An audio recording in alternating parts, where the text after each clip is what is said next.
How Larry Bird went from disrespecting Michael Jordan to calling him God in just 2 years. As we all know, Larry Bird is one of the most savage players in NBA history.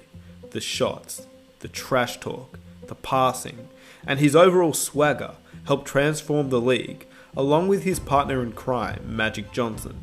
So this story looks at how Larry Bird went from disrespecting MJ to calling him a god in just 2 years, a look at the first time Larry Bird met Jordan and trash talked him, even before playing an NBA game. You guys seem to love these types of videos where I include interviews, stories and highlights all mixed in together, and I think this one is a great story. So if you'd like to support the channel, I'd love if you could hit that like button, as it helps me out so much and it only takes 1 second of your time. Lastly, I hope everybody's doing okay within this tough time. Stay strong. I know some families are doing it really hard at the moment, so hopefully this video will take your mind off everything for just a few minutes. Anyway, here's the story. We begin all the way back in 1984. Before being a member of the Chicago Bulls, Jordan would actually participate in the 1984 Olympic team. This is where he'd first be able to showcase how great of an elite talent he truly was. He would play up against NBA players, NBA superstars, and future legends of the game. He would dominate them. At that time, Larry Bird was coming off an MVP season during the 1983-84 season with averages of 24 points, 10 rebounds, 6.5 assists, and nearly 2 steals per game. He, along with Magic Johnson, were the stars of the league. Bird, at this time in his career, was an NBA champion. He was named the Finals MVP and the regular season MVP. There was nobody in the league who was better than him. He was 27 years of age by this stage, and he was on top of the NBA landscape. But he was hearing about this kid named Mike Jordan. The kid out of North Carolina with freakish athleticism. We all know Jordan as being one of the most ruthless and cutthroat players ever, but at this stage in his career, it was Larry Bird who wanted to make a point. It was at this time that Bird was on top of the NBA landscape. He was the man, and the one who had seen success in the league most recently. The Celtics were again ready to follow their leader into battle. We knew we had the best player in the world on our team. We knew Larry was, and no question about it, he was the best player in the world. And their strategy was straightforward. The game was very simple. Get the ball to Larry and get out of his way. So entering the 1984 NBA season, the league had agreed it would have the Olympic team versus the NBA All-Stars team during the off-season to prepare the college kids that would go on to play for gold in the 1984 Olympics. And the 1984 Olympic team was interesting because future Hall of Famers Charles Barkley, John Stockton and Karl Malone were all cut from the team, leaving the main star, MJ, to dominate the 1984 Olympics. And there's a story going around that Charles Barkley getting cut was because of head coach Bobby Knight, who knew that Charles Barkley was the second greatest player on that roster. So I go there, so we got 120, and like I said, it's probably 30 or 40 Hall of Famers. Everybody who ever played in NBA in the last 30 years was there. But to prove to me that you want to play on this team, you're going to have to lose 9 more pounds. Charles Barkley was an RPIA, Royal Pain in a... And then they finally cut me, and I was pissed at Bobby Knight because he never gave me a fair chance because I was the second best player there by far. So I'm going to the airport. It's me, Karl Malone, John Stockton, and Terry Porter. And Sonny says, "Hey, I talked to John Thompson." I said, "Yeah, what did he say?" He says, "You were the second best player there." I said, "Yeah, Coach, I was the second best player there." And he said, "Who was the best player there?" I said, "Coach, I just saw the best basketball player I ever seen in my life. His name is Michael Jordan. He's from North Carolina." And the story goes that Bobby Knight clashed with Charles Barkley and was worried that he'd mess up his plan to make Jordan the main guy and the star of the 1984 Olympics, which is the reason why he got cut, and Jordan did become that star. Coach Knight, even at that time, thought that MJ was the greatest player he'd ever seen before even playing an NBA game.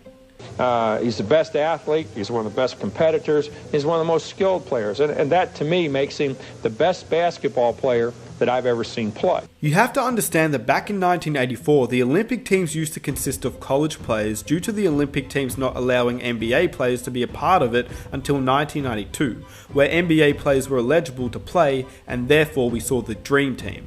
So they used to have scrimmages with NBA All-Stars versus NBA college kids to prepare the college kids to play in the Olympics. This is where Bird and Jordan had their first interaction. Bird had heard of a kid named Mike Jordan, but didn't truly know how good he was, well, until this night.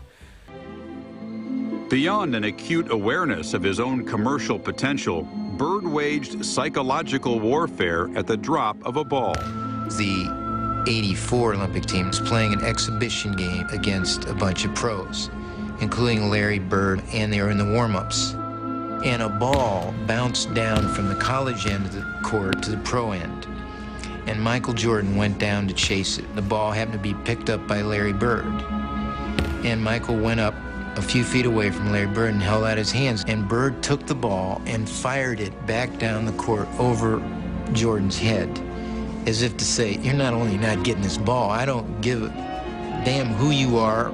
Larry Bird knows exactly who this guy is and what's going to happen in the next few years, and he wants to get every edge he can get right now. Knowing Jordan, this would have fueled him.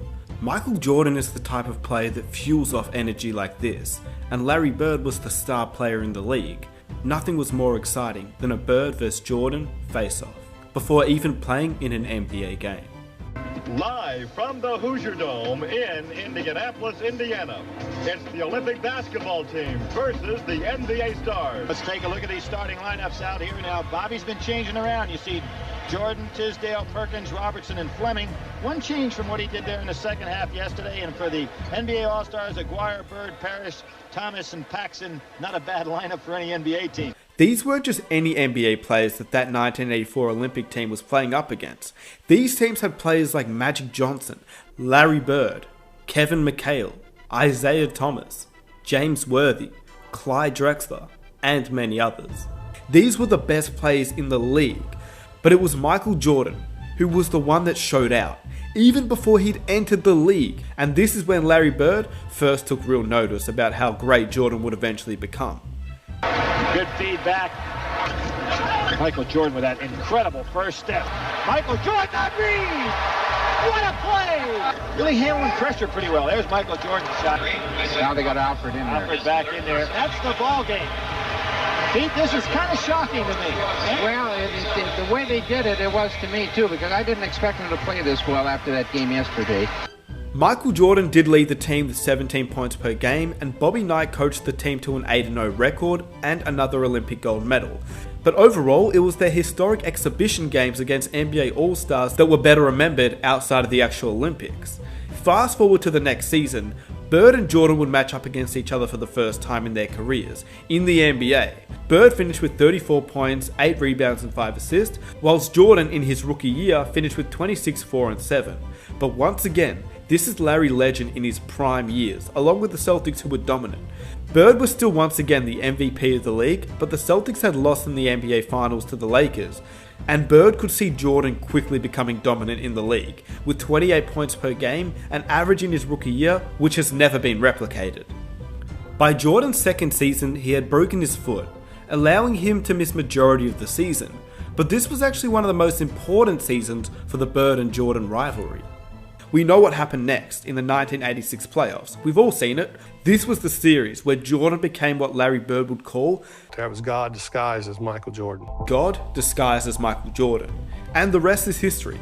Larry Bird and Jordan played against each other for 28 games during the regular season. Larry Bird won 17 of those games and Jordan only won 11, but you can't really compare the two players. They both would play exceptionally well against each other, Jordan averaging 33.5 points per game, 6 rebounds and 6 assists, whilst Larry Bird would average 27 points, 8.5 rebounds and 6.5 assists. They would meet twice in the playoffs, and the Chicago Bulls got swept each time, despite Jordan obliterating the Boston Celtics. But as we all know, we can't compare them, because obviously Larry Bird was getting older and he phased out basically after the 1988 season where he started to have back issues. Jordan started to dominate the league during that time. And obviously Larry Bird was surrounded by excellent teammates and he won rings. Jordan came into a bottom rebuilding franchise that hadn't won, so the two were in completely different situations. And yes, Bird won more, but it's unfair to rank them at this point in their respective careers. This video was to show the level of respect that arguably the greatest player at the time had for this sophomore kid, just making his way through the league. Larry Bird went from trash talking Jordan during the 1984 Olympics to calling him God disguised as Michael Jordan, and the best player he'd ever seen. Nobody like him. Point blank. I never seen nobody play like he plays. And you can include all of them. That type of player that can go to another level anytime he wants to. Probably the greatest player in the game right now. And this was all in just the span of 2 years. To put that into perspective, imagine LeBron James trash talking some college kid now, and then 2 years later, he's calling him the greatest player that he's ever seen in just his sophomore season. Not to mention, after missing majority of the year with a broken foot. If that doesn't scream out GOAT, I don't know what does. And I hope you guys enjoyed the video. Let me know what you think about this trash talking story, Larry Bird vs MJ. You guys seem to love these types of videos where I include interview stories and highlights, so I think this one was a great story and hopefully you guys enjoyed it. If you're new around here, be sure to hit that subscribe button for NBA content every single week, and I'd really appreciate if you guys could hit that like button. It takes 1 second of your time and it helps the channel grow so much. With that said, I'll catch you guys in my next video. I am out. Peace. I wish you a lot of luck, and I think you had a very wonderful career, even though you probably ruined a lot of my successful games against the Boston Celtics.